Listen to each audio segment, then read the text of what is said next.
Ayan guys, nandun na yung mga kasama natin, nasa baba na, nasa ilog yun, yung kulay pula na yun.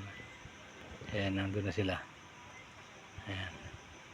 Pero hindi dyan yung way natin na sa pagpunta doon sa baba dahil matarik.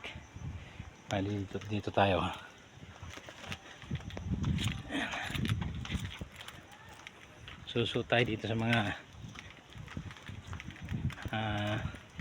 pananim na saging. Ayan.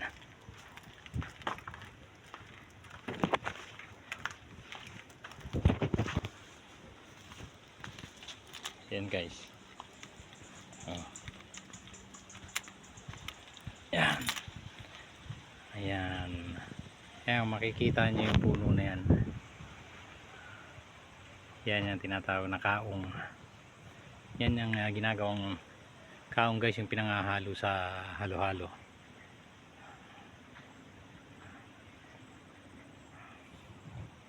Ayan, doon tayo bababa.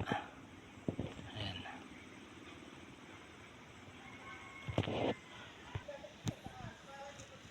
Ayan, bababa na tayo guys. Naririnig niyo yung boses ng mga kasamahan namin. Ayan, natintin ang trip nito mga to eh. Gusto nila malayo sa Kabiasnan. Ayan. Yung kumbaga pahirapan. Ayan. Ito guys, ito mga portion na nilinis na to. Nililinis nila to para sa pagkakaingin. Bali magtatanim sila ng mais. Ayan. Tingnan nyo, medyo matarik yung pataas na yon. Hindi lang siya matarik tingnan sa cellphone, pero napakatarik po niyan. Pag humakbang ka, yung tuhod mo ay abot na sa may baba. Ayan. As in ano talaga siya. Ayan, tingnan nyo yung paligid.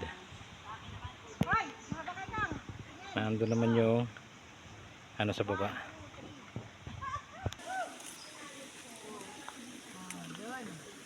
Ayan, ito guys.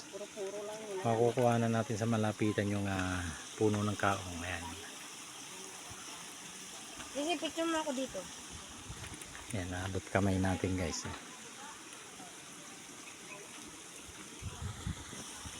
Ayan. Tapos ay, di ka pa pala tapos.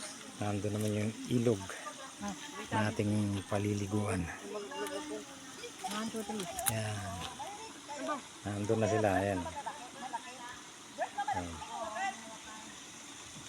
Kakaibang adventure ito guys.